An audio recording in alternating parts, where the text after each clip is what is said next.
पहिल्यांदा ओळख करून देते. मला असं वाटतं की आज प्रत्येकानं आपला मोबाईल सायलेंट करावा, कारण मी खूप मनापासून बघते की प्रत्येक त्यात इन्व्हॉल्व असतं. मी पण आल्यानंतर पहिला तेच काम केले. मग थोडंसं आपण सिरियस होतो यामध्ये. तर आता माझ्या आवाजाचा पण प्रॉब्लेम असा आहे की काल जत्रा होती आपल्या इथं मड्यावर, त्याच्यामुळे काळ ओरडून वगैरे कसा बसलाय, तर मी ते थोडंसं ऍडजस्ट करा. आता बसते कारण मला पायावर दुखायला लागली. तर आज बसून माझी थोडीशी ओळख सांगते. माझं नाव शिवानी गजबर आणि मी सध्या आपल्या शिवाजी विद्यापीठामध्ये MSc food science and technology करते.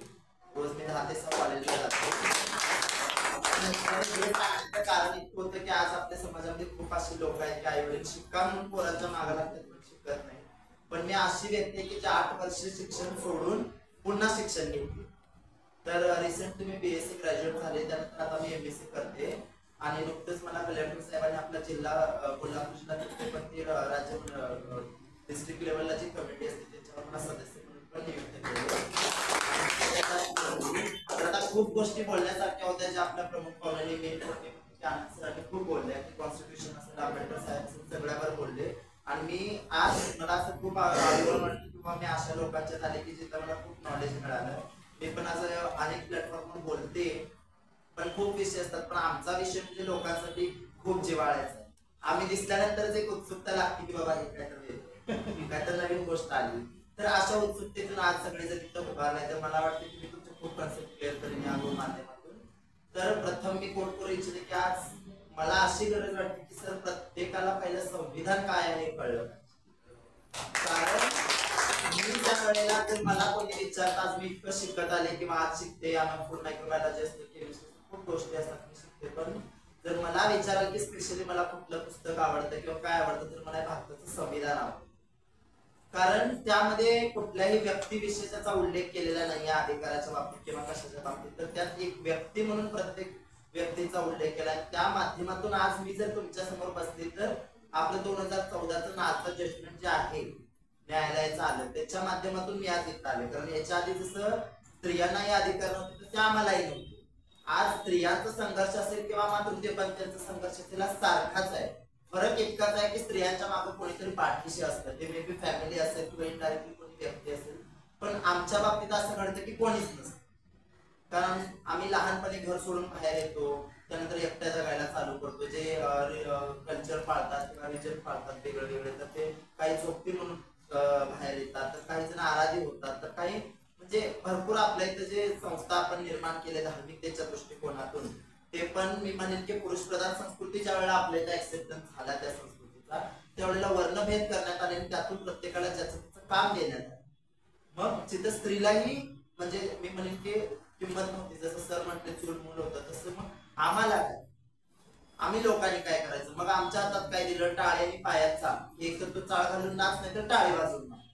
मग त्या संस्कृतीतून आम्हालाही लोकांनी मग कुठं देवमामा म्हणतात, तर कुठं काय वेगळ्या नावानं संबोधतात. तर माझं म्हणणं आहे की त्या संस्कृतीतून आम्हालाही ती एक ओळख निर्माण झाली. पण आमच्या मागे हा असतो की स्त्रियांच्या मागे कोणी ना कोणी असतं, पण आमच्या मागे कोण नसतं, म्हणून आमची निर्मिती झाली. पण आताच्या सिनेरिओ जर आपण बघितलं तर मला वाटतं की 2014 नंतर खूप फरक घडला. आर्टिकल 14 to 18 मध्ये right to equality and right to freedom, right to speech, आणि मेन मी इथं कोट करू इच्छिते की धार्मिक स्वातंत्र्य आहे प्रत्येकाला, की कोणीही त्याचा धर्म हा त्याला पाहिजे ते धर्मात जाऊ शकतो, ज्या त्या देवीची उपासना करू शकतो, जो तो धर्म स्वीकारू शकतो. आज मला वाटतं की मी ह्या धर्माचे त्यानं ह्या धर्म स्वीकारला पाहिजे, हे माझं त्याच्यावर बळजबरी.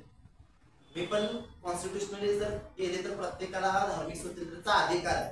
म्हणून मी म्हणते की प्रत्येकानं संविधान वाचलं पाहिजे. आज ज्यावेळेला आम्ही पुरस्कार देताना मी बघितले की खूप पुस्तकं होती भारताचं संविधान. तर माझं म्हणणं असं आहे की ते पुरस्कार लिहून शोकेस मध्ये ठेवणं आणि ते पुस्तक कुठं तर टेबलावर ठेवणं इतपत आपण आपले बॉर्डर्स नसावे, तर त्याच्या पलीकडे जाऊन ते पुस्तक वेळात वेळ काढून वाचलं पाहिजे. जर ते पुस्तक आज वाचलं तर पुढच्या मे बी मला वाटतं की आपण जिथं कोट करतो ना की मी हे केलं म्हणून तुम्ही पण करा किंवा हे करा, आपण कदाचित बोलणार.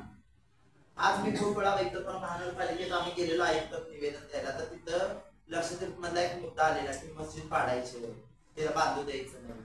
जर त्या लोकांनी संविधान वाचलं असतं, त्या लोकांना माहित असतं की रिलिजनचा राईट आहे, प्रत्येकाला धार्मिक स्वातंत्र्य, तर ते कदाचित तिथं आलेच नसते दंगा करायला. तर मला म्हणायचं की आपल्याला माहित नसल्यामुळे आपण करतो, पण इनडायरेक्टली हे होतं तर आमच्या बाबतीत जर मी सांगायचं झालं तर आम्ही आज पुढे आलो, मी बोलते, आज मयूरताई आली रिप्रेझेंटेटिव्ह म्हणून मी आले. तर महिलांच्या बाबतीत जर मला जर उल्लेख करायचा झाला तर आपल्याकडे खूप ताकद आहे. कारण मी सांगते, मी सुद्धा शिकायला पहिल्यांदा गेले, मी कॉलेजला कशी जाऊ, मला काय म्हणतील, पण आता नाही. मी ज्या वेळेला गेले, बसले कॉलेजमध्ये, माझ्यासोबत माझे फ्रेंड्स जे बोलले, मला नॉर्मल बिहेवियर वाटला. आणि आताच्या पोरी असतील किंवा पुरुष असतील हे ऍक्सेप्टन्स करतात प्रत्येक गोष्टीचा. तर हे नाही वाटत. तर आपलं काय होतं माहितीये का, आज प्रत्येक गोष्टीला स्त्रीला पुढं करतात. त्यागाचं नाव म्हणजे स्त्री, त्यागाचं प्रत्येक कोण स्त्री का प्रत्येक वेळा आम्ही त्याग करायचा. आज घरात मी व्हॉट्सअप वाचत होते की एखाद्या अर्धी भाकरीचं कमी पडली तर चौघजण जेवायला बसलेले, तर त्यात त्या भाकरीचा अर्धा पुराचा त्याग कोणी केला, राहील का आईनं त्याग करावा, बाबा नाही करू शकत. प्रत्येक जर त्यागाचं प्रत्येक तुम्ही स्त्री म्हणता तर मग त्या स्त्रीला सन्मान का देत नाही. आज इथं आल्यानंतर मला असं खूप बरं वाटलं की समाजातल्या इतक्या म्हणजे अशा स्त्रिया आज या ठिकाणी आल्या ज्या मला वाटतं की बघून त्यांनी आजपर्यंत चूल मूल त्यानंतर सुद्धा बाहेर त्यांनी स्वतःचं अस्तित्व निर्माण करून त्या इथं आल्या. खूप अभिमानास्पद गोष्ट वाटली मला पण एक बळ मिळतं की बाबा चला हा इतक्या करू शकतात तर मी का नाही. तर आज कितीही मी वेल एज्युकेटेड असते तर तुम्हाला सांगते, तुम्ही तर जसं महिला सुरक्षेचा मुद्दा आपण कोट केला, तर मी संध्याकाळी 6 ते 12 वर्षाला हॉटेलला जॉबला जात होते. म्हणण्याचं कारण आहे की मी आठवडा झाला तो जॉब सोडला तर जात होते. तर मी रात्री 12 वाजता येताना माझ्या हॉटेलच्या दारापासून माझ्या घराच्या दारापर्यंत 4 जण माझ्या मागून. मी म्हणते का ही टेंडन्सी का डेव्हलप झाली, तर हे सेक्स एज्युकेशन. तर सेक्स एज्युकेशन कडे वळायचं कारण काय की तुम्ही आज एखादी गोष्ट जर झाकून ठेवली तर लोकांना काय असतं, कधी एकदा पण त्या क्युरियोसिटी पण आज आपल्या महिलांच्यावर अत्याचार होतो का, तर आपण लैंगिकतेच्या बाबतीत पोरांना कधी सक्षम केलंच नाही. आज मला सांगा, आपण रस्त्याला जर चाललो एखाद्या स्त्री बरोबर, मोठा माणूस नसेल तर इतकं 5 वर्षाचा पोरग सोबत जातो का, तो पुरुष